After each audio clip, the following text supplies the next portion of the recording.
கேள்வி பார்வையாளருக்கு வணக்கம். இந்த நேர்காணலில் நாம் சந்திக்க இருக்கும் சிறப்பு விருந்தினர் தமிழ் புலிகள் கட்சியின் மாநில செய்தி தொடர்பாளர் முத்துக்குமார் அவர். சார் வணக்கம். வணக்கம். பரபரப்பான அரசியலுக்கு மத்தியில, சட்டமன்ற கூடுதலுக்கு மத்தியில உதயநிதி ஸ்டாலின் அவர் எதிர்க்கட்சி தலைவராக தேர்ந்தெடுக்கப்படுற மாதிரி சட்டமன்ற குழு தலைவராக திமுக தலைவர் அதாவது மு.க. ஸ்டாலின் அவர் அறிவிச்சிருக்காங்க. துணைத் தலைவர்களாக நேரு பொன்முடி அவர்கள் கூட அறிவிச்சு பார்க்க முடிகிறது. இதுல முக்கியமா பார்த்தோம்னா, நான் விஜய் அவர் முதலமைச்சராக இருக்கும்போது உதயநிதி ஸ்டாலின் எதிர்கட்சி தலைவர்ன்ற மாதிரியான ஒரு கோணத்தை போற எப்படி சார் பார்க்கலாம்? இல்ல, இது உதயநிதி அவர்களுக்கு பதில் சொல்றதுக்கு விஜயால் முடியாது அப்படிங்கிறதான் யதார்த்தம். ஆரம்பத்திலே இல்லையா? அல்ல, உண்மையை சொல்றேன் நம்ம. ஏன்னா உதயநிதி அவர்கள் பார்த்தீங்கன்னா கலைஞர் அவர்களை போல ரொம்ப நகைச்சுவையாகவும் எளிமையாகவும் ரொம்ப சிரிச்சுக்கிட்டே ஒரு செய்தியில் வெளியிடக்கூடியவர். பத்திரிகையாளர்களை ஊடகங்களை ரொம்ப தைரியமாக சந்திக்கக்கூடியவர், தினசரி சந்திக்கக்கூடியவர். நம்ம விஜய் மாதிரி அச்சப்பட்டு கார் கண்ணாடி ஏற்றுறவர் அல்ல, அல்லது கதவை மூடுறவர் அல்ல, ஓடுறவர் அல்ல. அதனால இவர் சினிமாவில் பேசுகிற வசனங்களெல்லாம் ஊடகங்களுக்கு முன்னாடி பேசுறது இல்லை. சினிமாவில் நிறைய வசனங்கள் பேசுறாரு, ஆனால் ஊடகங்களுக்கு முன்னாடி பேசுறது இல்லை. நிச்சயமா உதயநிதி முன்னாடி இவர் பதில் சொல்ல முடியாது. சட்டமன்றத்துக்கு எனக்கு தெரிஞ்சு மோடியை போலதான் அவர் சட்டமன்றத்துக்குள்ளே நடந்துக்கிறார். மோடி எப்படி பார்லிமெண்ட்டுக்குள்ள வர்றதே இல்லையோ அது மாதிரி விஜயும் வர போறது இல்லைன்னு எதிர்கட்சி அனுப்பிட்டு பேசுவாரு.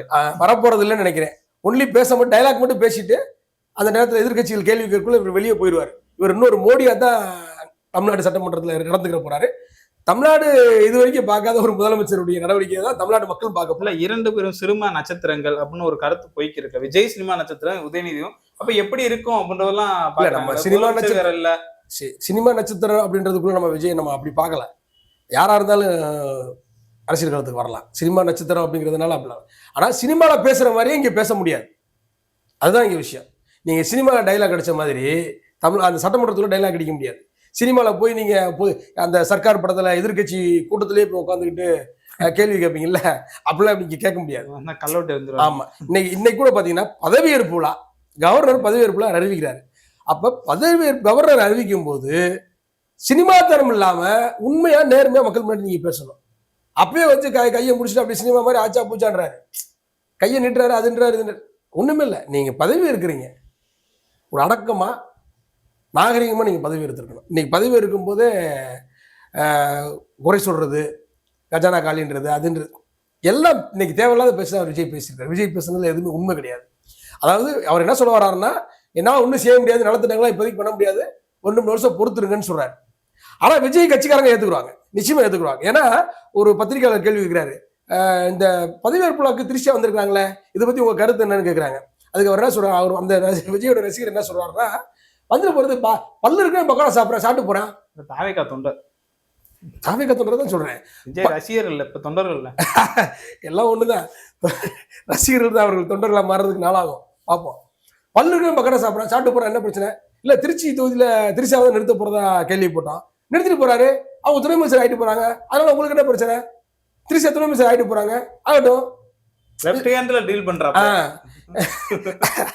ஆக இப்படிப்பட்ட நபர்கள் ஓட்டு போட்டு தான் இன்னைக்கு விஜய் தெரியல. கண்ணெல்லாம் கலங்கலாங்களா பதவியேற்பு விழாலாம்? அவங்க அம்மா அப்பா கழிச்சு கூட வரல. திரிஷா கண் கலங்குறாங்க. திரிஷா ஒரு திருமணம் முடிக்கட்டும், அதெல்லாம் அது அவருடைய பர்சனல். சரிங்களா? அவரு முதல் மணி அவர் விவகாரத்தை பண்றாரு, 2வது மணியா திரிஷாவை திருமணம் பண்றாரு. அதுக்குள்ள நம்ம போல. திமுக அதாவது தாவேகா தொண்டர்களுடைய மனநிலை எப்படி இருக்குன்னு பாத்தீங்கன்னா இதுதான். இன்னொரு பெண் பேசும்போது குப்பை கூட்டுறவங்களா 2 முன்னாடி வச்சிருக்காங்க, சாகடுறவங்களா 4 முன்னாடி வச்சிருக்காங்க, 2 முன்னாடி வச்சிருக்காங்க, கூட்டுறவா 10 புதுசா வச்சிருக்காங்க, அண்ணன்ட்ட இருக்கு, நாங்க வைக்கிறோம். இந்த இப்படிப்பட்ட நபர்கள் ஓட்டு போட்டுதான் இன்னைக்கு அவர் தேர்ந்தெடுக்கப்பட்டிருக்காரு. அது மட்டும் இல்ல, பெரிய கேவலம் கேட்டீங்கன்னா, நண்பா, நம்பீஸ், குட்டீஸ் இதெல்லாம் உங்களாலதான் சாதிக்க முடிஞ்சது அப்படின்னு இன்னைக்கு அந்த பதவியேற்பாளர் பேசுறாரு. சரிங்களா? அப்ப பதவியேற்பாளர் பேசுறாரு, உன்னுடைய குட்டீஸ் எங்க, நீ பெத்த குட்டீஸ் எங்க, 2 பேரும் ஏன் வரல, உன் மனைவி எங்க? சரி, மனைவியும் விவகாரத்து ஓகே, பிள்ளைகள் எங்க, ஏன் பிள்ளைகளை கூப்பிடல? சரிங்களா? அதனால நம்ம இதெல்லாம் விமர்சனம். கூப்பிட்டா குடும்ப ஆச்சுன்னு சொல்லுவீங்க. அப்ப அதனால கூட திரிஷா ஃப்ரெண்டு இந்த ஊருக்குள்ள சொல்றாங்க. அந்த மாதிரி இப்படிப்பட்ட தொண்டர்களுக்கு தான் விஜய் தலைவர். சரிங்களா? அதனால உதயநிதி யாருன்றது சட்டமன்றத்தில் காட்டுவார். குறிப்பா திமுக எதிர்கட்சியா இருக்கும்போது அவருடைய கேள்வி கேட்கிற விதத்திற்கு எம்ஜிஆரே பதில் சொல்ல முடியாம திணறி இருக்கிறாரு, ஜெயலலிதா பதில் சொல்ல முடியாம திணறி இருக்கிறாங்க. சரிங்களா? இதுதான் விஜய்க்கு நடக்க போகுது. இன்னும் சொல்ல போனா கில்லி சரவண, கில்லி சிவா, இப்படி பல எம்எல்ஏக்கள் அங்க வந்திருக்காங்க. சரிங்களா? விஜய் விஜய் விஜய் அன்பன் கல்லணை, இப்படி பாக்கி இந்த மாதிரி எல்லா பேரும் போக்கிரி ரவி இந்த மாதிரி இப்படி ஆட்கள் தான் அங்க சட்டமன்றத்தில் நினைச்சிருக்காங்க. சரிங்களா? அவங்க அங்க துப்பாக்கிலாம் தூக்க முடியாது. அந்த சட்டமன்றமே எப்படி இருக்க போகுதுன்னா ஒரு லும்பன்ஸ் கூட்டமா இருக்க போகுது. ஒரு லும்பன்ஸ் அப்படிதான் இருக்க போகுது, அப்படிதான் நடக்க போகுது. அவர்கள் அமைச்சராக நடக்க போறதில்ல. இன்னும் எப்படி மேல போகணும்னா இந்த லும்பன்ஸுடைய தலைவர்கள் ஆதவர்ஜுனா இருப்பார். அவருடைய மைத்துனர், ஆதவர்ஜுனுடைய மைத்துனர் சொல்றாரு இன்னைக்கு விஜய் வந்து நாங்கள் ஊழல் பண்ண மாட்டோம்னு சொல்றாரு, முதல்ல ஆதவர்ஜுனா இங்கேருந்து திருடிட்டு போகாம பார்த்துக்கிற சொல்லுங்க. இந்த வார்த்தை இன்னைக்கு அவர் பதிவு பண்ணிருக்காரு. ஆதவர்ஜுனுடைய மைத்துனர் சொல்லியிருக்காரு. சரிங்களா? அப்ப இவர்கள் எல்லாம் திருடர்கள் என்பது அவங்க குடும்பத்திலிருந்தே வெளிப்படையா வருது. விஜய் தன்னுடைய குடும்பத்தை ஒதுக்கி வச்சுட்டு தான் இன்னைக்கு திரிஷாவை கூட்டு வச்சுட்டு அவர் ஆட்சி அதிகாரத்துக்கு பதவி எடுத்துருக்காரு. சரிங்களா? அப்ப இப்படிப்பட்ட நபர்களை உதயநிதி ஸ்டாலின் அவர்கள் மிக தெளிவாகவும் எளிமையாகவும் எதிர்கொள்வார்.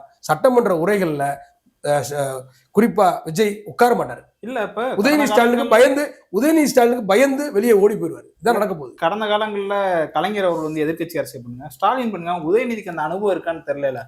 முன்னாள் முதலமைச்சர் ஸ்டாலின் அவங்களோட பையன் அப்படின்ற மாதிரியான ஒரு கருத்தை பார்க்க முடியும். இல்ல நீங்க வந்து அவரை நீங்க சினிமால இருந்து வந்தவர்னு பார்க்க முடியாது, ஸ்டாலின் அவருடைய பையன் அப்படி பார்க்க முடியாது, கலைஞருடைய பேரன் மட்டும் பார்க்க முடியாது.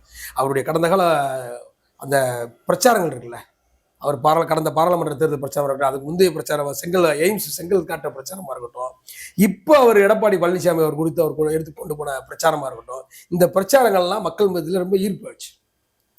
இன்னைக்கு திமுக இந்த விஜயுடைய இந்த ஒரு ஒரு அதை அலைன்னு சொல்ல முடியாது, சில பைத்தியங்கள்லாம் சேர்ந்து அப்படிதான் சொல்ல முடியும். சில பைத்தியங்கள்லாம் சேர்ந்து ஒரு குழப்பத்தை ஏற்படுத்தி பொய் அவதூறு வதந்திகளை பரப்பி ஒரு பில்டப் பண்ணி இன்னைக்கு ஒரு ஆட்சிக்கு வந்திருக்காங்க. அது பெரும்பான்மை இல்லை, மைனாரிட்டி கவர்மெண்ட் தான். சரிங்களா? அப்ப இன்னைக்கு திமுக இந்த இடத்துல நிக்குதுன்னா பொய் இல்லை, உண்மையாவே உழைச்சு நிக்கிறாங்க. 1.5 கோடிக்கு மேல ஓட்டு வாங்கியிருக்காங்க. சரிங்களா? இதுக்கு ஸ்டாலின் உதயநிதி ஸ்டாலினுடைய கலைஞர் உதயநிதி ஸ்டாலின் அவருடைய பங்களிப்பு மிகப்பெரிய பங்களிப்பு. அவருடைய உரைகள் நிச்சயமாக தெளிவா இருக்கும். அதான் சொல்றோம்ல, விஜய் சட்டமன்றத்துக்கு வர பயப்படுவார், நிச்சயமா பயப்படுவார். மைனாரிட்டி கவர்மெண்ட் சொன்னீங்க, 2006 to 2011 கலைஞர் அவர்களும் மைனாரிட்டி கவர்மெண்ட் தான் நடத்துறாங்க. அப்படி காங்கிரஸ் ஆதரவு அது எப்பயுமே திமுக வந்து மைனாரிட்டி கவர்மெண்ட் தான், அதை தெரிஞ்சுக்கணும். இதுக்கு வந்து கலைஞர் அவர்கள் மிக தெளிவா பதில் சொல்லியிருக்காரு. மைனாரிட்டி மக்களுக்கான கவர்மெண்ட். எல்லாத்துக்கும் ஒரு கருத்து வச்சிருக்குது. இல்ல மைனாரிட்டி மக்களுக்கான கவர்மெண்ட். இது மைனாரிட்டி மக்களுக்காக உழைக்கக்கூடிய கவர்மெண்ட், மைனாரிட்டி மக்களுக்காக விளைச்சக்கூடிய கவர்மெண்ட். இது கலைஞர் அவர்கள் சொன்னது. ஜெயலலிதா அவர்கள் அப்படித்தான் பேசுனாங்க. ஆனா 92 அந்த எம்எல்ஏக்களுக்கு இருந்தா கூட அதே எம்எல்ஏக்களை வைத்து 5 ஆண்டுகள் ஒரு நிறைவு செய்தார். இப்படியெல்லாம் வீடு வீடா போய் அலையல. நம்ம விஜய் போய் அலைகிறாரு பார்த்தீங்களா, ஒவ்வொரு கட்சி அலுவலும் அலைகிறாரு. ஓட்டு கட்டு 5 பாயிண்ட் 6 பாயிண்ட் தான் போனாரு. ஆனா இன்னைக்கு அதான் சொல்றோம்ல, ஆட்சி நீடிக்க வாய்ப்பு இல்லை. ஓகே சார், இந்த விஜய் முதலமைச்சர் ஆயிட்டாரு, உதயநிதி ஸ்டாலின் எதிர்கட்சி தலைவர் ஆயிட்டாரு, எப்படி 5 ஆண்டு தொடர்ந்துருமா? அந்த எப்படி இடையில எதுவும் டிஸ்மிஸ் ஆக வாய்ப்பு இருக்குதா? நிச்சயமாக 5 ஆண்டுகள் தொடர வாய்ப்பு இல்லை. நிச்சயமாக தொடர வாய்ப்பு இல்லை. விசிக்கு அவங்க கவுத்துருவாங்கன்னு நினைக்கிறீங்களா? இல்ல இவரை கவுத்திக்குவாரு. விசிக்கு அவரை கவுத்த நினைக்காது, இவரை கவுத்திக்குவார். இன்னைக்கு வந்தே மாதிரி பாடலா இருக்கட்டும், இன்னும் பல செய்திகள் இருக்கு. இன்னும் பெரியார் அளவுக்கு போயிருக்காருல்ல. நான் தான் சொல்றேன், 2 பக்கம் நீங்க இதாக கூடாது. இப்போ மோடியை நீங்க எதிர்த்து என்ன பேசுறீங்க? தேர்தலுக்கு முன்னாடி ஒன்றும் இல்லை, இப்போ கவர்னர் அழகழிச்சார்ல, கவர்னர் எந்த அளவுக்கு அழகழிச்சாரு? முதல்ல அரசியல் சட்டம் என்ன சொல்லுது? எஸ்ஆர்ஓமை வழக்கு என்ன தீர்ப்பு என்ன சொல்லுது? தெளிவாக சொல்லுது. இப்போ கட்சி வந்து அதிக எண்ணிக்கை கொண்ட கட்சி, நீங்க ஆட்சி அமைக்க வாங்க, ஆனால் குறிப்பிட்ட காலக்கெடு கொடுத்து நீங்க மெஜாரிட்டி நிரூபிக்கணும்னு சொல்லணும். ஆனா எப்படி அழகழிச்சாரு? யாரு அவரு? கவர்னர் யாரு? பாஜகவுடைய ஆளு, அருளோகர். வேற நம்ம அவரை எதிர்த்து விஜய் ஒரு வார்த்தை பேசுறாரா? அல்லது விஜய் கட்சிக்காரர்கள் யாராவது, நிர்மல்குமாரோ அல்லது ஆதவர்ஜுனாவோ யாராவது பேசினாங்களா? நீங்க பெரியார் தெருவுக்கு போறீங்க. அதாவது நம்ம என்ன கேட்டோம்னா, திராவிட முன்னேற்ற கழகத்தை போலவே தமிழ்நாட்டில் வளரும்னு நினைக்கிறார் விஜய். அதனால இந்த பெரியார் தெருவுக்கு போறது, பெரியாரை உயர்த்தி பேசுவது, அம்பேத்கர் உயர்த்தி பேசுவது, அந்த காங்கிரஸோட இணைவது, பாஜகவோட இணையாத போல இருப்பது, ஆனா ரகசிய கூட்டணி இருக்கிறது எங்களுக்கு தெரியுது. இல்ல நேற்று தினம் மேற்கு வங்கத்திலே பாஜக வந்து அமைச்சரவை முதலமைச்சரா பங்கேற்றிருக்காங்க. இன்னைக்கு ஒரு நாள் தானே கேப்பு, அதுக்குள்ள எதுக்கு மோதல் போக்க கடைபிடிக்கலாம்னு கூட நினைச்சுக்கலாம் விஜய். இல்ல நம்ம மோதல் போக்கெல்லாம் அவர் உடனே போய் சண்டை போடுங்க நம்ம சொல்லல, அவர் சினிமா மாதிரி போய் சண்டைலாம் போட சொல்லல, முடியவும் முடியாது. அருளோகர் செய்யக்கூடிய தவறை கம்யூனிஸ்ட் கட்சியில் சுட்டி காட்டினாங்க, விடுதலை சிறுத்தைகள் சுட்டி காட்டினாங்க, ஆசிரியர் வீரமணி அவர்கள் கூட சுட்டி காட்டினாரு. ஏன் முதல்வரே உடனே நீங்கள் அவரை பதவியேற்க அனுமதி கொடுங்கன்னு கேட்டார். முன்னாள் முதல்வர் ஸ்டாலின் அவர் கூட அந்த வார்த்தையை பதிவு செஞ்சிருக்கார். அவருடைய சமூக வலைதளத்தில் பதிவு பண்ணியிருந்தார். நம்மை போன்ற இயக்கங்களும் பதிவு செஞ்சோம். முதல்ல நீங்கள் வந்து அவர் ஆட்சி அமைப்பதற்கு அனுமதி கொடுங்க, மெஜாரிட்டி அவர் சட்டசபையில் நிரூபிப்பார் அப்படின்னு நம்மளே சொல்லிக்கிட்டு இருந்தோம். ஆனால் விஜய் தரப்பு பேசிச்சா? பேசவே இல்லை. விஜய் தாவேக்கா யாருமே பேசலை. தாவேக்கா செய்தித்துறை யாரும் பேசினாங்கன்னா பேசலை. அப்போ இவர்கள் அஞ்சு போய் தான் இருக்கிறாங்க. 5 ஆண்டுகளை இவர்கள் நிறைவு செய்ய முடியாது. மோடிக்கு பயப்படுவார்கள், ஆதரவு கொடுத்த கட்சிகளுக்கு இவருக்கு அஞ்சணும். இவர் என்ன செய்வார் பார்ப்போம், பொறுத்திருந்து பார்ப்போம். ஓகே சார், நன்றி. நன்றி.